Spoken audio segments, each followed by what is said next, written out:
All right, we're back. It feels like we've been gone a while, hasn't it? Yeah. It's Uh, been Yeah. a while. I mean, we did Power Rangers. We did Logan, right? yeah. And wait, did we do Power Rangers? Yes, yes, yes, we Yeah, we did. yeah we did we did Power Rangers. I had the helmet and everything, and I think the last one we did was Rogue One. Yeah, Yeah, because yeah, I remember the whole C-3PO with balls. Yeah. yeah. Kat, I got to talk to you about my mental health. Um, because right now I absolutely realized I was like, you mentioned Power Rangers, Crespo, and I was like, did I do Power Rangers? Yes, yes, we did. Yes, yes. Yes. Yeah, that was an interesting conversation because I just watched Mighty Morphin and then the movie, and you guys were more diehard fans. So that one lasted a while. I remember. Again, how diehard are we? Again, you guys can't see it, but I'm holding up the Legacy Power Ranger figure here that I found, and I found the White Ranger, so I'm officially buying them. Hmm. And they're nice figures, and well, the DVD is coming out soon, so I guess that's a good starter. But we're here for a whole nother reason. Yep. Again, Chermone will be joining us. Hopefully, he'll give us a signal and we could add him, which is why we got that little gap underneath us for him. If anybody out in the internet wants to comment on us and speak to us and all that, please post your messages. We'll be reading them and sharing them on while we're live. We're also going to put out the spoiler warning here because it's been a week, and so we're officially going to be talking about Guardians of the Galaxy Volume 2. The reviews and all that, well, you can check out the non-spoiler reviews and a whole other pages. Friends of ours at comicbookreview.com and on their Facebook page did a really good non-spoiler review. But the nerds on the couch are here, and we are going to do a full spoilery alert. And that's why Crespo has the wrong finger. David Hasselhoff, right there. It looks like he's flipping you off, man. That's kind of the weird thing. That's funny. Well, it looks like he's flipping me off. Yeah. But I gotta say, one, I did expect the sequel to come in, and well, Sherman just posted us again. He's having Skype problems, so he'll join us as soon as he can. And I wanted to start off a little bit, with the expectations we had going into the movie, because unlike, I don't know about you guys, that's why we're here to discuss this. I thoroughly enjoyed the first one. Mhm.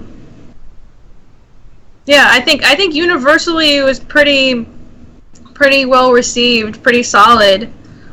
I will say that I knew pretty much I was gonna like it going in because I could just tell that they're sticking with what worked the first time. My only surprises was it being almost the point where it could be a standalone. You didn't have to see the first one. If you saw the first one, it was good and you appreciated it more, and you should see the first one because it's a great movie. Go out and see it. But the second one, I was surprised that you didn't need a whole bunch of backstory to understand it, because all of the sequels, and correct me if I'm wrong, that I've watched of any Marvel movie, you needed previous information. Like it was somehow crucial to the plot, or if you didn't get it, you'd miss some things. You'd have to be kind of caught up to speed by one of your friends. This, I did not feel like was like that. Well, let me think about the sequels here.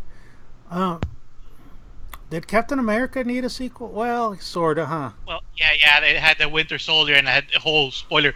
Oh no, it was Bucky. So you needed the first one. That's why it was such a big thing, because their friendship was an important part of the first one, but it got sidetracked with all this other stuff. So that's why the second one was like, oh, all the betrayal, because you had the relationship with him and Bucky in the first movie. Well, Iron Man 2 was kind of a standalone.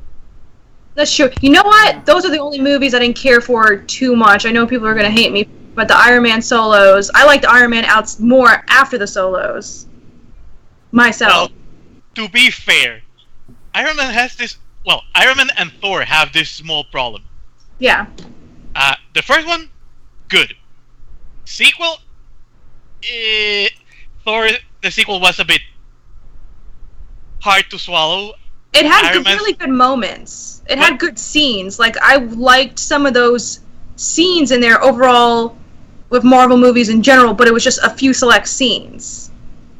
Well, and Iron Man 2, well, it had some kinks, kind of passable. But when you reach Iron Man 3, oh no, let's just say that's the Batman and Robin of the Marvel Cinematic Universe. Yeah. And you know it's bad when it's the Batman and Robin of something. That, Iron Man 3 totally didn't win me over. That one, it did leave a bad taste. And the second one, well, I was going to point out, and I was going to bring this issue, might as well do it now. Marvel villains have been the weak point to me in the Marvel Universe movies. Yep. I say, lucky, everyone's weak. Yeah. And, I mean, the one for the first one, they kind of did a little more, but he went the same way as all the villains. And so, going into this one, I didn't know. I purposely stayed away from spoilers and all that. And when I was watching the trailers and all this, I knew, of course, Kurt Russell was going to be in it. I knew he was Star-Lord's dad and all that. But I didn't know who the villain was. I kind of had an inkling, okay, it was going to be the dad. But then I was like, okay, well, who's the villain? And again, we'll talk a little bit about the plot as we get into it. And there's my little disappointment. Just a little bit. Again, I want to point out, just a little bit. But in the beginning, I got to say, holy mackerel, they made Kurt Russell look 20 again. Wow. Yeah. And that was makeup. That was makeup. Well, like 90% makeup, 10% CGI. And I'm like... Was it really? Yeah. There was an article recently that it was like the makeup artist, Kurt Russell's special makeup artist that has been with him since, I think it was like Big Trouble in Little China or Escape from LA around that time. And I was like, at the theaters, when I look at young Kurt Russell, I was like, damn, the CGI is really good here. And when I read that, I was like, whoa. Wow, you blew my mind, because I was about to say, wow, they really upgraded since Rogue One. I mean... Well, that's what I was going to say, is one thing that Marvel does really well is the CGI on the face, touching it up, because it used to, back in the day when anybody did that, it used to look really artificial. That's how you could tell, like, CGI was not served with stuff like that was a human look, and they've gotten better and better, the technology is getting better, so I assumed that was all a younger version of him, and I was like, wow, you know, that was really well done. So that shocks me, that was makeup, and it makes me appreciate that scene a little bit more then, because I always respect when a makeup artist does something like that, because to me, makeup is an art form, one that I wish I could be better at. So if somebody could really do that, make somebody look 20 years younger, I mean, that's amazing to me. All right. Hold on. I'm adding Chermone here. Hopefully he'll be... Yeah, I saw something pop up. Something popped up here. And I messed up all the screen captures. I apologize. Hey, Chermone. Hey. Tell me if I need to move anything. No, you guys are fine. I just have to adjust the studio a bit. I'm getting you all by the neck and half your heads. So, give me a second here. Let me adjust here. Okay, I can move my thing too. No. You're fine. You're fine. Let me just do this real quick. Crespo, you getting buffed, man. The pic's just a reference, since we're gonna talk about... Well, we are talking about Guardians too, so... That reference was needed, because... Everybody loves Pete's dad. Or dads. Yeah. But, we already said spoilers, so... Yeah, we're doing spoilers. We just started, man. You didn't miss. We just barely talked about the awesome job they did with Kurt Russell, making him look 20.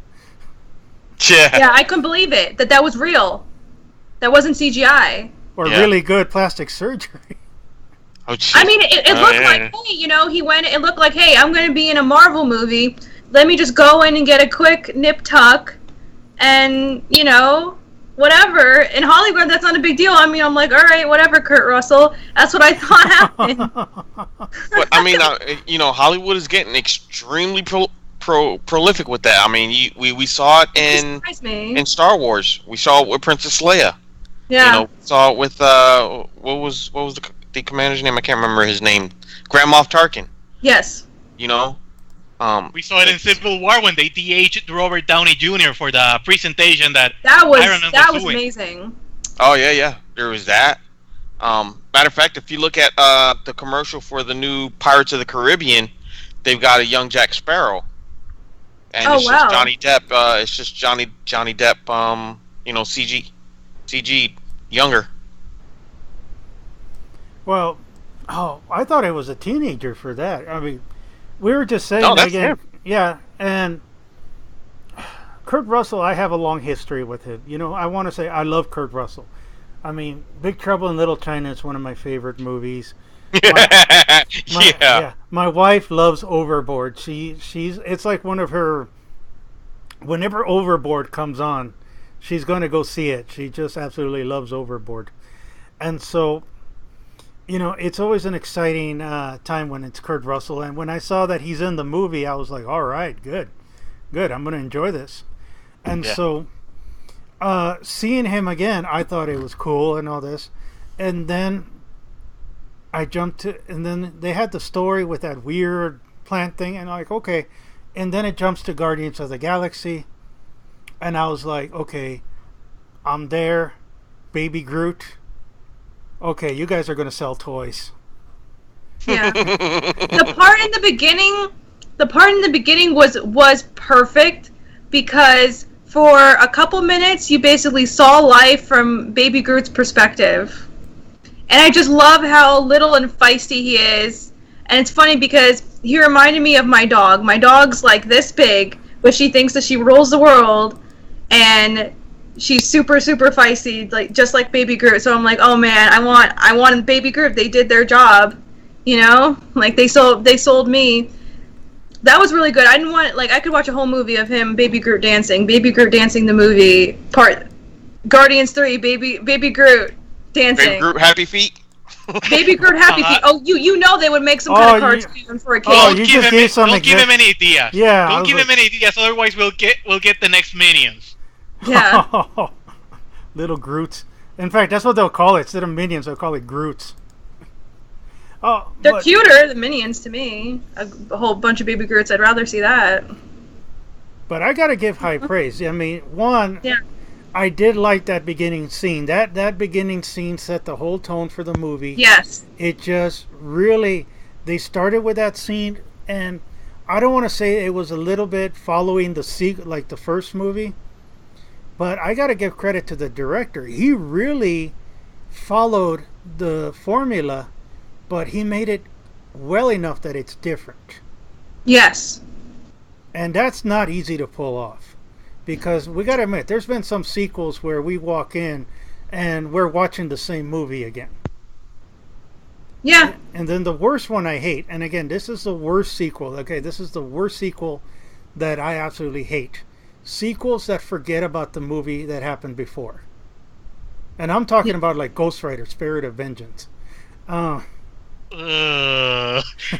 Nicolas Cage flamethrower. That's the only good thing I can say about that. But no, this one, again, it followed that formula, and those gold people freaked me out. Yeah. That was different. That was unexpected, and I mean, they played a really decent role in the movie. Not going to be my favorite characters, but they helped get the point across, and that's what they were there for. Well, from my understanding is that they're going to be bigger villains later with either Guardians 3 or something else coming up. Yeah, sure, but it's just so fascinating to me, a whole race of snobs. I was like, they were just an elaborate setup for one of the end credit scenes that we'll get to that later, but I gotta say that those gold snob aliens well, I think Captain Kirk would have banged him. Well, yeah, that's much a He given. would have got the queen, that's for sure. Yeah, just for just for experimental sake. Yeah, and then, but the one thing I liked, jumping in a little bit, was the way the guy there again, the director focused on the characters, because again, right away, right from that scene with the gold people, beautiful scene, because within a few minutes we really understood that these are snobs. I mean, this is a whole civilization of snobs, and they build up on it. The director kept saying, "Okay, I'm going to show you how snobby they are," like with the blue carpet thing. That was hilarious. That was one of my favorite parts of the whole movie. Like they couldn't have like a hoverboard or something. No. Old-fashioned carpet. Yeah. And that part with the carpet snagged. I was crying from laughter. Yeah. And then the whole idea that it's all video games, Yeah. But what I liked though at that point, and I realized it later, is that the director is setting up characters. And the compliment I give, again, this is a huge compliment, there were characters in Guardians of the Galaxy. Normally other movies where you have characters, like, and I'm thinking of like Star Trek since you brought it up, they only focus on like two characters. Mm-hmm. And this movie easily could have focused on Star-Lord, maybe Gamora, and then that would have been it. Yeah. But no, he really gave attention to everybody. Yeah. Yeah, we had like the Mantis and Drax subplot. We had obviously the Rocket Trash Panda with Baby Groot and Yondu story. We had the Star-Lord and Gamora and Ego story. Then we had the Gamora and Nebula. And then we had Yondu with the other Ravagers, which were nods to the original comic book theme of Guardians of the Galaxy. I know some hardcore Marvel nerd will be waiting for someone to make that connection, so there it is. So I gotta give credit to James Gunn, because he did an ensemble movie and focused on all the main characters, and he did it twice. Yeah. And one thing just to point out with a little trivia, I'm not the Marvel guy. A former member of our group used to be the Marvel guy. I'm the DC guy. But Guardians of the Galaxy, in the original lineup, and again, that's where the trivia where Sylvester Stallone comes in and all that, was that he was the original. It was part of the original characters. That comic book was just like an afterthought in the Marvel universe. It was like a throwaway. It was a very back. It was very in the back, very much in the back. So yeah, the those characters that you were talking about, Sylvester Stallone and all them, in the comic books, they were the original Guardians of the Galaxy, right? From like in the along 70s. with Yondu. I had to do my research because I'm more of a DC person too. So what I know from Marvel, besides newer stuff, reading-wise, learning about older things, is what I watch honestly in YouTube videos where they'll teach you about the history and everything. And that's what I heard, that the end credits, those last 4 or 5 people were the original Guardians. But they're saying, because I was like, oh my god, are they going to be like the whole new set of Guardians? Apparently not, but you're going to see those characters popping up all over the place. But I like them. I want to see I would see something from them, even though they didn't get a lot of screen time. Whatever time they were in worked for me. Well, that's what I'm just saying. I think they're heading towards somewhere. You know what? At this point, they would have to, because you just don't bring in Arnold Schwarzenegger, Ving Rhames, and I think that was Bai Ling that was there. Yeah, it was Bai Ling, and the head was Miley Cyrus. Yeah,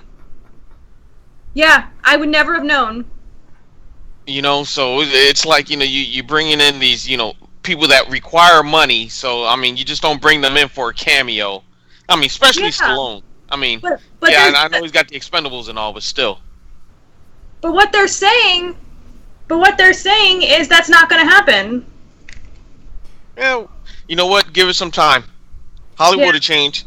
They're not ready to announce it, is probably what you're thinking. Or, either which Or they could do a mini-series on Netflix. Or I was about to say, those DVD shorts they used to do that were included, remember? Like the one with Agent Coulson at the store, or... yeah. Or, again, with Agent Carter and all that, robbing the warehouse and all that. So, I thought they were, going to do something. Because, yeah, it's absolutely right. You don't give enough time. And these were names. I mean, you're right. Ving Rhames, Michelle Yeoh, Miley Cyrus, Michael Rosenbaum was that crystal face guy. Yeah. Those guys are not exactly beginners, and there is something to it. I do honestly think there is something going on. Maybe at least they come out in the sequel. But either which way, it was an interesting choice, seeing where they go with this. And then... Even if they turn around and kill him in the whole Marvel universe in the Marvel Expanded Universe. Well, now that this came up, and again, I guess we're heading toward it, was that the one thing I found a little disappointing, and again, this was a great movie and all that, was that it looked like the first one, you see the stones. You see them with Thanos, which again, never come out in this movie at all. And I kept thinking, okay, I thought we were building up to this. I thought maybe we're heading toward the Avengers Infinity Wars or something. And really, no, this was its own movie. This was a standalone, yeah. Well, you're right, it was very standalone. Well, there's this rumor going that James Gunn is trying to distance himself from the cinematic universe to go with more Guardians movie after Marvel reboots the universe after Infinity Gauntlet, which would be the sequel to Infinity Wars. Well, that's a rumor that's going on online. I've seen it like at two or three random places pop up, but nothing's set in stone. That he wants to do what? He wants to keep going with Guardians, even if the normal Marvel universe, the cinematic universe, gets rebooted and they start all over again with a new cast and everything. Obviously he loves the Guardians a lot. I think in general he maybe he just wants to do more of your bottleneck movies, because it seemed like he had even more fun the second time around. Well, that's the long-standing rumor, though, was that Marvel Studios they're not going to do a Phase 5.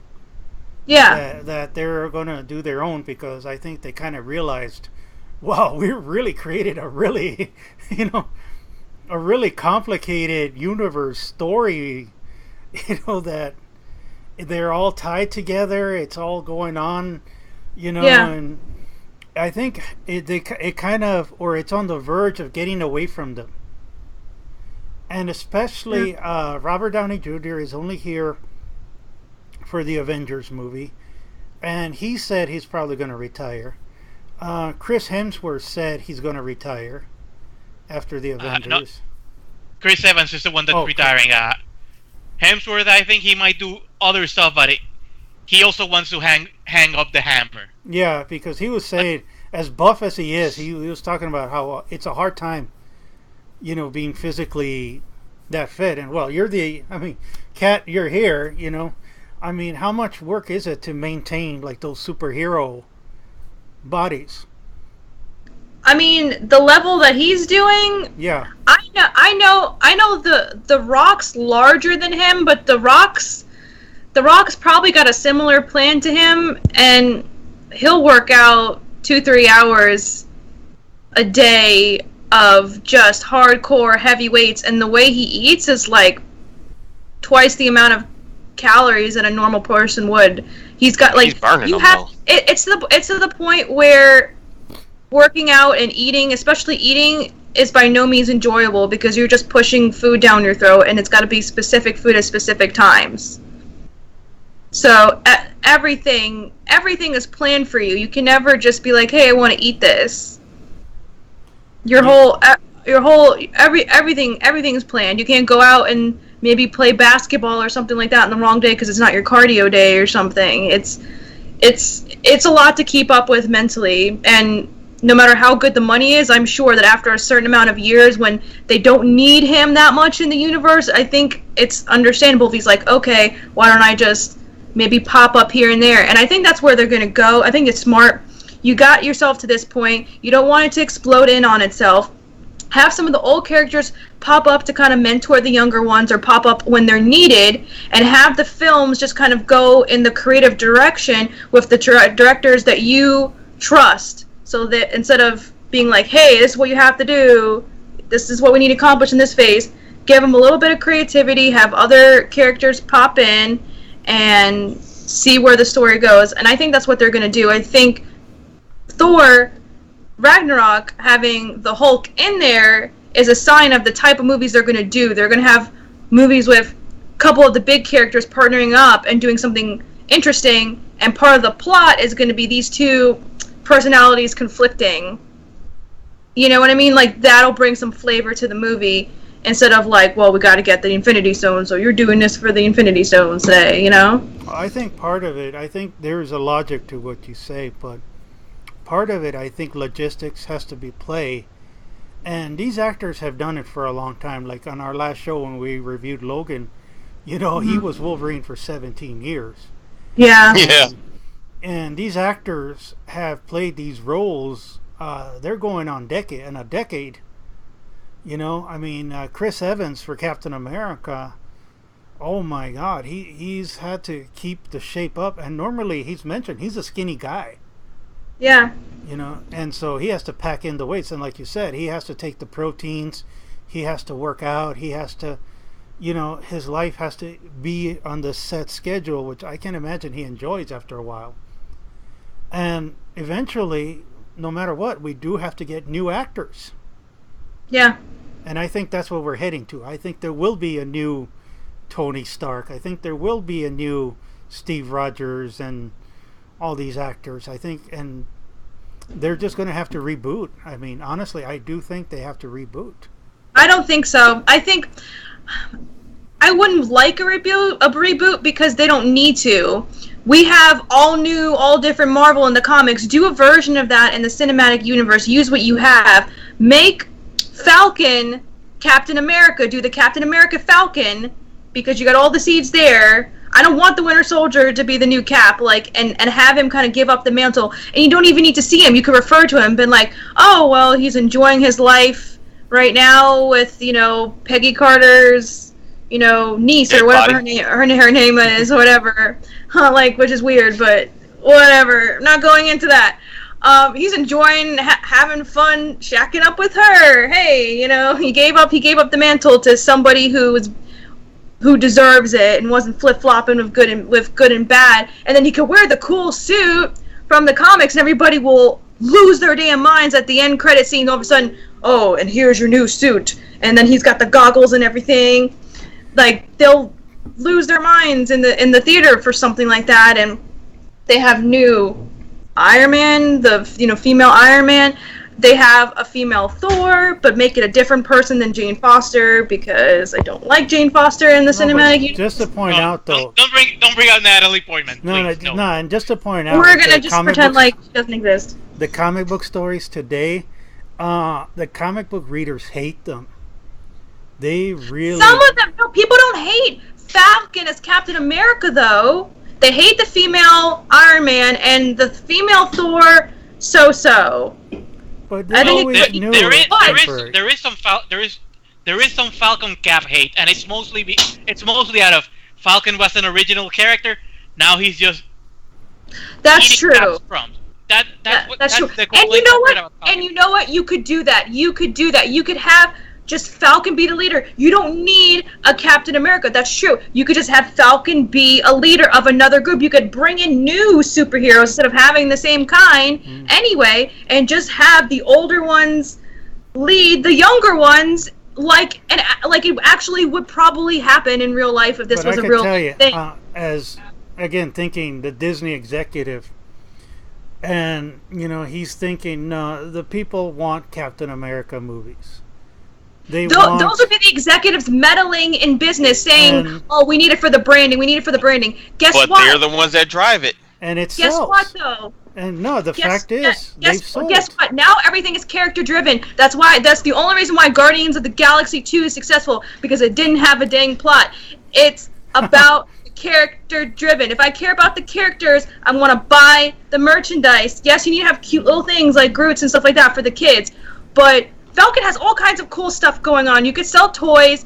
The kids know him. At this point, they grew up on him. Something like that, for example. I know I'm going on a tangent, but that would be perfectly fine for me. But executives don't think outside the box. They have their own way of thinking, and, you know, I think they're not going to change.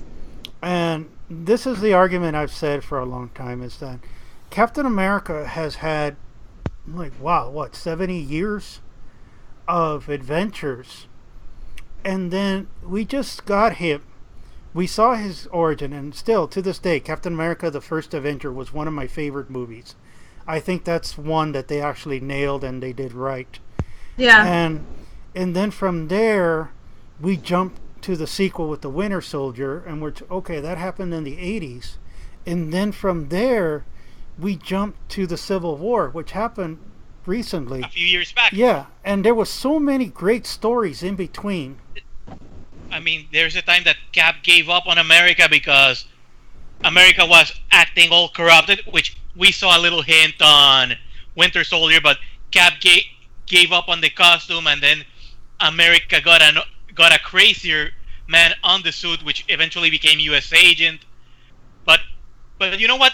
They made thinking like an movie executive here with mild passing knowledge on the comic book lore. They might not need to reboot and do a recast and act like nothing happened. Well, part of it, I do think it's the character, not the actor.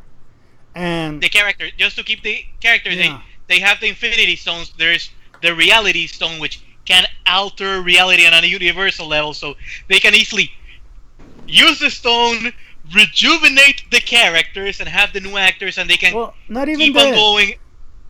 You know, I mean, it's if they need character. a plot reason. If they need a plot reason to change the act, to justify the change, that's true. The actors, that's there. But yeah, but let's point out here, and again, going back to the movie, is that the characters bring it in, and let's just say Chris Pratt said, "I'm not going to do this anymore," and there still had to be a Guardians of the Galaxy 2. It would have been difficult, but again, Disney is really great with casting, and they could have grabbed, I mean, it would have been hard, but maybe, just maybe they would have found a right actor to come along and play Star-Lord, and we wouldn't have missed him. We would have known he's gone, but we would have said, wow, this guy did a great job taking over. Or again, Bautista, former professional wrestler, and I enjoy him, but let's be honest, these professional wrestlers are having heart attacks left and right. And so, God forbid, don't put that on him. I'm supposed to meet Bautista in about a month. Oh, cool. Yeah. And I tell him he's going to have a heart attack. Yeah, he has a heart attack, and they got to get somebody else to play Drax. But you know what? At least they're lucky that they got all of Vin Diesel's lines for all the Guardians movies. They got all of Vin Diesel's lines from here to eternity in 27 different languages. Oh, yeah, he did like 27 different versions of I Am Groot. And hey, he did play Baby Groot. No, he did play Baby Groot. He did motion capture. Hey, there you go. Hey, autotunes works. I'm telling you. Well, he did have practice with the Peter Panda dance. Yeah. But you know what? Going back to the movie, we talked about the flower, and I was really wondering how they were going to tie Ego, as a planet back into this movie, because we're seeing Kurt Angle in the beginning, we're seeing the commercials. It's Kurt Angle. See, you got me talking wrestling. Yeah, Kurt Russell. Kurt Angle could replace Batista if he could Drax. You got Kurt Russell showing up in the movie early on, and then you got them slowly talking about how Kurt is the planet, and and I remember looking at the comics, and I remember going back doing some research because it's been a while since I looked at Guardians, and realizing that Star-Lord's father is a planet, and so it was even weird. It was a little different, I think, in the comics, but the way he went and tied that back in, I thought was really good. It takes away for me. I have a little issue because I hate the way that oftentimes they make and when I say they, I mean the whomever's in charge of the movies. They have a bad guy, but it's just like it's not really a bad guy that has your attention. Think of the Silver Samurai when they did Wolverine. Think of that monster that was shooting eye beams in the first Thor movie. Or again, that elf and the dark elf in the second one. Yeah, these bad guys didn't really hold anything. However, Ego was a little different the way they did Ego, and so I was still expecting somebody different to come out of the woodworks and be the bad guy, but I was happy with the way they brought Kurt Russell and how they turned it around and actually made him the planet, and they really explained it that he was the planet, and that was just just a facsimile of him. And then it was beautiful the way they we're going to use some professional wrestling terminology, but it was beautiful the way they did that heel turn. 1 minute, son, I've been looking all over you. I love you. I miss you. I really did want you to. Oh, by the way, I gave your mom cancer. Yeah. I have to admit, as cruel as that sounded, I busted out laughing because, well, I already knew about Ego, the living planet. So the moment that Kurt Russell was Ego, I know, okay, he's the bad guy. And I was waiting like, okay, here comes the big reveal. Oh, I gave your mom cancer. I lost it. Oh my god. Because it was so deliciously evil, especially, hello, the guy's name's Ego, so it's like, yeah. Oh yeah. Well, the symbolism is in literary terms. The symbolism is all there. It's like slapping you in the face. It's like. Well, I mean, you know what? And his way of doing it just makes plenty sense. His way of doing it just makes plenty sense because he just turns around and he just, look, I'm tired of the charades. This is who I am. You're my son. I need you as a battery. You're going to help me out. We're going to do great things together. We're going to take over the universe. Forget about your mom. She's gone. Let me bring as someone who knew, well, the plot twist didn't hit me as hard, but I know people that didn't have any idea about Ego, the living planet.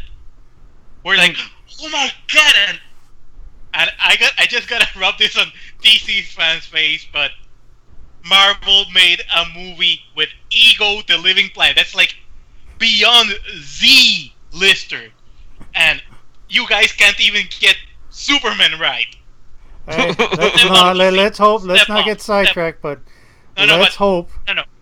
No. I'm honestly hoping that Wonder Woman kicks some butt and that Justice League does some justice to DC because they need it. DC has a group of great characters, but Warner has an obsession with Batman that they need to get rid of. But back to Guardians, and now I gotta mention the Hoff cameo that I completely lost it because we had that little sub story about Peter pretending that David Hasselhoff was his dad, and then when Ego turned into David Hasselhoff, I lost it. Well, now that you brought that up with Ego and all this, and this is where to me the movie really went above and beyond, is that I guess the director is a literary guy because part of the story is that, again, he started with the planet, he started with the seed, and everything he did was connected. Yes. And then with the character, with Kurt Russell, and again, Ego, it turned out that it was lies. And then I realized, halfway into it, that this was the common theme to everybody. Everybody was lying. Everybody had something to hide. Except Drax. But even then, everybody... That's why he was laughing throughout the whole time. He was the only honest guy. But even then, Yeah. when the worm lady, I forget her name, to me was powerful because again everybody was hiding something. You know, Peter was hiding his true feelings. Gamora was hiding, her true feelings again. You know, Nebula, Yondu, Rocket, they were hiding their true feelings. Everybody. Mantis was hiding Ego's plan. The secret. Yeah. But to me, again, and I got to give credit to Christian Gillian, who, again, I've met. She's a lovely woman. She is absolutely amazing. And it's funny, the week before, I got free tickets to see The Circle with Tom Hanks and Emma Watson, and she's in it as like a stressed out computer worker who loses it. And then I see her the following week as Nebula, and I was like, wow, Karen Gillian has range. I mean, she was really great in the sequel too. I mean, we saw more of her character, which I thought was really awesome because she is a great character. And I'm so glad she got more screen time than in the first one. But again, it was all about hiding. Everybody hid. And even Drax, again, literally hid. And you saw that when he was talking about his wife and all that. And the girl touched him. And you see the girl bawling her eyes out. Yeah. But Mantis. he was just stone. Which to me was more powerful than everybody. And I thought, okay, good job. You brought it all around. He really nailed characters. And even though to me, nobody had anything different, it was all the same thing. Even when Yondu was like, I'm Mary Poppins, y'all.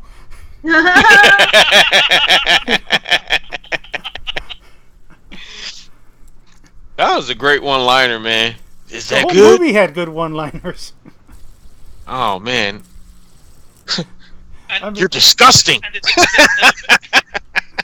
character development that Yondu got, cause that redemption story arc, it was amazing. Oh, agreed. Yeah. Highly.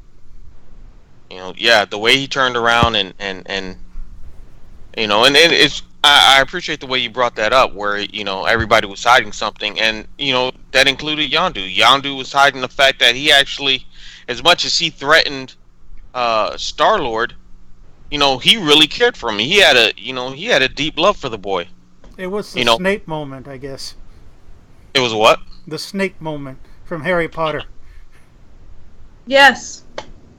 Yeah, I mean, he loved him, and it turned around and showed. And what was that one line he said? He may be your father, but he ain't your dad. Yeah. Yeah, which again, a great one-liner there, and to me that said everything. And it was actually the moment where, again, I expected somebody was going to die. I don't know. Yeah. It's happened in the comic books, things, and I kind of knew they were kind of getting there. Like I said, I purposely tried I didn't know. I wasn't expecting it. I think they were kind of heading there. And yeah, it caught me off guard. But the way I thought they were going to take it back. I thought they were going to do something funny and take it back and be like, just kidding. Oh, wow, he's alive. And then I think that's why they had that scene where they gave him the burn burial. They're like, no, he's really dead, guys. So, like, we're not going to pull that here in Guardians. And he's dead, but he's not dead. The great example of how the guy brings it back, because right in the earlier scene, Sylvester Stallone was like, you're going to die, but you're not going to get the funeral. Nobody's going to wave flags. You're a traitor. You're scum, kidnapping children. Yeah. Yeah, and you know what? And I always wonder, when he started talking, when Stallone started talking about that, I was like, it really lost me for a moment. I was like, well, why are you even talking about somebody dying? It's not like he's dying right now. Little did I know, Yeah. a couple scenes later he would go. Well, it's a full circle writing that I like the director did. Full circle. I guess he's a circular writer. And you know what else I really appreciated about that, especially with Yondu, and Michael Rooker he brought that home, and he did something that that Dave Bautista did in the first movie, and what they both did was they really fleshed out their characters. For Dave in the first one, he a lot of people really connected to him because it was he presented almost an autistic type character, and a lot of autistic children caught into that. And a lot of autistic, and I read a couple articles where people had talked about how, that character of Drax the Destroyer really made kids feel comfortable, because they were like, hey, I'm like that, I'm direct, I don't get jokes that people say or things that people say, and then Michael Rooker in his part, he turned around and he was like, I was rough on you, but believe it or not, even though somebody else fathered you, I was the man that took care of you. And I guarantee you, there are going to be a lot of people out there that are like, you know what, my dad was a lot like Yondu. He didn't birth me, but he took care of me, and he raised me. He was rough around the edges sometimes, but he always came back looking out for me. Yeah. It's a reverse of the step-parent trope, which I'm actually glad that they did this, because I know many kids with step-parents that all they see in media is like, oh, step-parents are evil, biological parents are good, and it was a nice reversal seeing biological parent being a massive douchebag, and the step-parent, in a way, or foster parent, was actually really the nice guy, even though the foster parent wasn't exactly a nice person. Well, I can tell you as a teacher, I've seen that case more than enough times to tell you. Right. Life happens in all variety and forms. And so, yeah, it was. And that's the thing I appreciate about this movie. It hit all the tender spots. Yes. It kept, it hit you everywhere. You laughed, you saw the action. There was Disney spared no expense in the sci-fi special effects. Yeah, I am not a huge fan of 3D, but it was better in 3D, honestly. It was IMAX 3D worthy. That's how I saw it. Yes, it was. It really did pay off. They even kind of mocked it a little when you saw the arrow fly through, and all that. And it did have it had a bittersweet ending, which again I appreciated with the funeral and all that, and again the dramatic action before that with blowing up Ego and all that, which again another villain who won't be coming back. And but that's a good thing. It is, but then at the same time it's kind of like, wow, they keep killing their villains. But to be fair, Ego is a cosmic level threat, and cosmic stuff, the best characters to do justice with Marvel are stuck on 20th Century Fox. I'm thinking something Silver, not Fantastic Four. I'm thinking something Silver, former servant of Galactus kind of thing. Well, you won't even see Galactus in the Marvel universe. Sadly, but speaking of Fantastic Four related characters, see how I can bring it back? Good Stan segue. Lee was the Watcher. And the Watcher alone surprised me. That's another thing. The Watcher that's usually in the Fantastic Four, but another Watcher named Eel Mats. That's basically Stan Lee backwards. Yeah, but I keep wondering though how they got that, because the Watcher is a Fantastic Four character. But I was like, wow, Uatu is a Fantastic Four character. The rest of the Order of the Watchers are just in other titles aside Fantastic Four. So that's the loophole they had, or maybe they did it. Maybe using the Watchers was part of the deal that Fox had for that X-Men related TV series. Maybe, but I gave him credit. That was a cool cameo. It was awesome. It cameo. was one of the better ones. Actually, it wasn't expected. I mean, I expected Stan Lee. I didn't expect the two Watchers next to him. Yeah. When I saw them, I started hollering, and I know a few Marvel fans were hollering as well when they saw the Watchers. And ladies and gentlemen, we gotta enjoy our Stan Lee cameos while we can. Yeah. He just hit what, 95? Yeah, he's 95. Come on. He's 95? Yes. I thought he was 80-something. No, he's in his 90s. So I'm guessing now that all we're gonna get is they're gonna put Stanley in a booth and he's gonna be like, Excelsior! Enough said! With great power comes great responsibility. Hey kids, Stan Lee here! And then they're gonna use CGI like they did with Moff Tarkin and Leia. No, I always picture, and again, I hate to talk about this, but they're going to have to cross that bridge someday. When, God forbid, he passes, I do picture that he will have cameos, but like in pictures or... That's what I was thinking. Or maybe just like in a poster or, some kind of photo. Yeah, they're going to look at a magazine. Somebody's going to hand somebody a magazine, and his face is going to be right on the cover of the magazine. Exactly. That's how I see it. They did that with Luke Cage. That was Stan Lee's cameo because he wasn't feeling good when they were shooting Luke Cage. And so instead they had him like a poster, like police service, how to help you and all that. Like we actually have a 95-year-old police officer walking the street.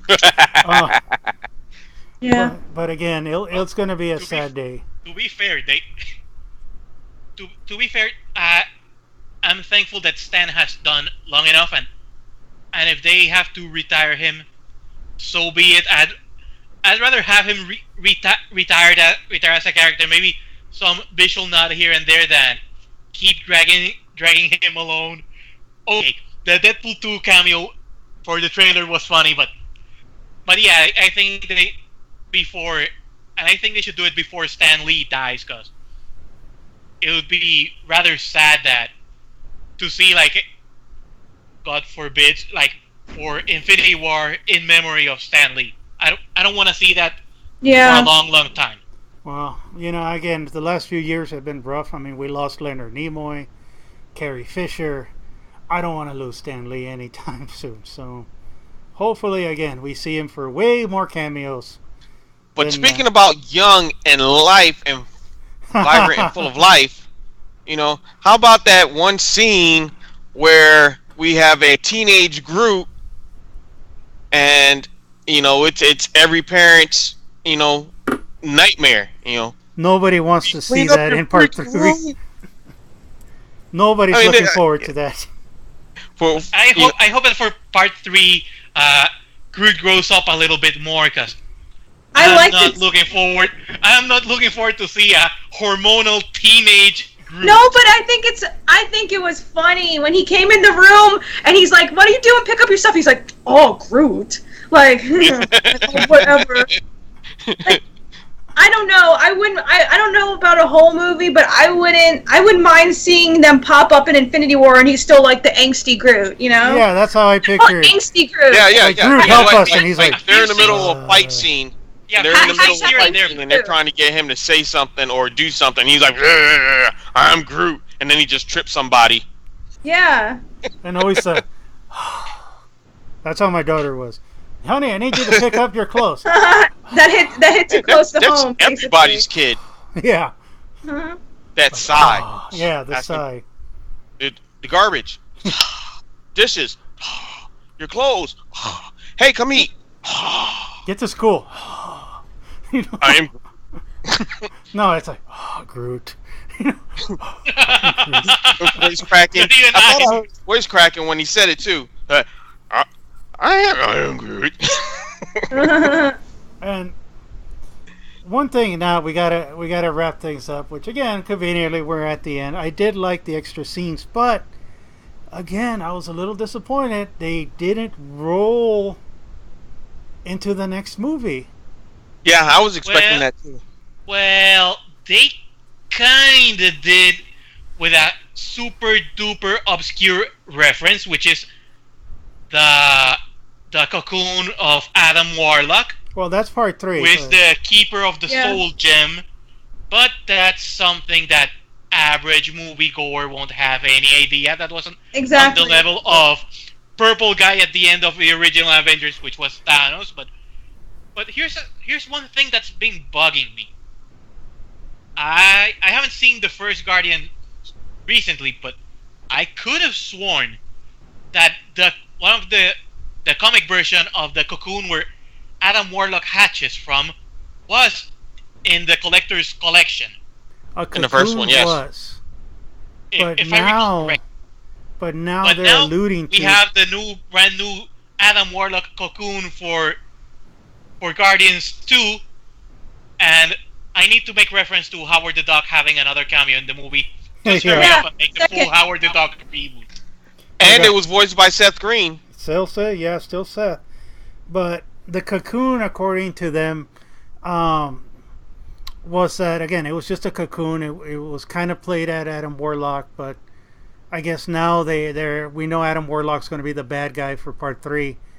But they alluded to that it was the girl's cocoon. Yeah. In that one. Or again, that's the revised history of it. But again, the only thing they showed was that during the credits, if you paid attention, it had Jeff Goldblum's, I guess he's the bad guy for Thor, dancing, when the windows and all that was dancing. And then they showed the dog again, like barking. And for a second there, I thought they were doing the Happy Days, finale where they're rolling the records and you see their faces and all that. But, I thought that was kind of weak when they said, and especially when they had the glob popping out in Earth. I was kind of hoping to see like maybe an Avengers show up or somebody show up. That would have been slick had they done that. Have at least, Ant-Man or somebody show up. Yeah, or Tony Stark fly in and he's like analyzing, the glob. Mm-hmm. And they would have used they could have used War Machine just to have like a lesser grade, because if you bring was he Tony, walking still? I think he had like some mech crutches made by Stark, and Tony could always design a 2.0 armor or a 3.0 or 5.0, I forgot which number, that could allow him to move, to protect Rhodey from another fall, because Tony's also guilt-ridden and stuff. But yet he's still a jerk. Yeah, but we're gonna see Tony Stark being a jerk once again in Spider-Man: Homecoming, and the next Spider-Man movie after that will have nothing to do with the MCU if Sony has their way, which would be a dumb move, but it's Sony. Well, the rights are still up. Now they've said that they're in discussions. And again, just to wrap things up, the next Marvel movie we're heading to is Spider-Man in July. Thor Ragnarok is coming. And to me, the trailers, how they play like the Led Zeppelin and how retro the logos and everything look like. To me, I keep thinking maybe Guardians of the Galaxy are going to show up. Like maybe they pick him up from the alien world or something. That's my hope because of the trailer. It's a similar style. Yeah. It wouldn't surprise me. And that's what I'm hoping for. But then now that Star-Lord has a Zune, he can't even get an iPod. He has a Zune. Boy, we got to catch him up on technology. And so those are the next ones. And of course, it's leading to Avengers Infinity. I don't know what else. What other Marvel movies they got? I know there's a Captain Marvel movie. Yeah, coming. But that's like up in the air. I know they just got the Captain Marvel cast, which is the girl from Kong Skull Island, and forgot her name right now. And I'm just waiting. I'm hoping that all the comic book movies that come out, whether Marvel, DC, or any other independent brand, that they don't suck, because I know that the comics have a wealth of material and a lot of unexplored medium that needs to be seen. Well, we got to wrap things up. We've been here at the hour. Told you we kept you, Kat. Yeah. And then we want to thank you all for listening, watching us, and all that. For the latest nerd news and all that, we're on Facebook.com. We got some conventions. And Twitter. Yeah, on Twitter. And Kat, I know you got all that. Tweets. Kat, list all the millions of stuff you got going on. Oh man, what don't I have going on? Well, as always, I have my fitness business for cosplayers and geeks, so that's FanFit Go. You can find that all at FanFit Go. Then I have my cosplay, Geek Unique Cosplay. I have an awesome group of cosplayers that I have called the Age of the Geeks Orlando. We're a group of fun cosplayers that do awesome things and charity work. I'm a part of Costumers with a Cause and the Much Foundation. You name it, I probably do it. So just find me in all the stuff and all the things. Well, the and tweeting. I need more people on the tweets. Make sure you tweet. You give me some of your tweets. See, I suck at tweeting. I rely on Chermone for that because I don't get hashtags and all that, man. So it's up to Chermone. He's the overlord of that part. But again, for Comic-Con news, we have official news. We will be covering PowerCon in Torrance, California this September. We have Alamo City Comic-Con coming up in a few weeks. Hopefully we get to meet some of the people. We're going to meet the Emperor, Ian McDiarmid from Star Wars. They added Bautista and Karen Gillian, which again, I know Karen Gillian. I'm sure she's excited to meet me. They know because on my homepage it's me and I wish we had Bautista. Yeah. But, and then again, we just added Amazing Comic-Con in Las Vegas in June. And we're going to meet Stan Lee there, and it'll be the final con for I'll be the final con for Burt Ward and Adam West. So we're looking forward to there. Oh wow! You guys have any Comic Cons coming up? I'm doing MegaCon in a couple weeks. I'm going to be there all 4 days. Another thing I forgot to mention, my YouTube channel, Cage Inc., my personal YouTube channel, I'll be there filming for that. And everything I'll be covering will also be on Nerds on a Couch also, so you'll get to see some of my live coverage, no matter whether you're here, you follow me on my other stuff or not. And it should be pretty interesting this year, because I'm going to be all over the place, so you will definitely get tired of this face at the end of MegaCon. Yep. Awesome. So we got MegaCon, we got Tampa Bay Comic Con coming up. Tampa Bay Comic Con, I'm going to also. Yeah, definitely going. And then there's also MegaCon Tampa that's happening more towards the latter half of the year. Yeah. So we've got a number of cons that are coming up around here. Plus, we have a lot of local stuff that's happening, which is always awesome. It's always great to get out there and be a part of the local cons. So support your local cons, even if they're at the libraries. The libraries are great. They're fun. They're a lot of fun. They're starting to step up, too. They're stepping up their game. Yeah. Well, thank you for joining us, and we'll catch you for the next movie, which is, what, Wonder Woman? Yes. Wonder Woman. Yeah, Wonder Woman. All right. So we'll see you guys for that. Take care. Thank you.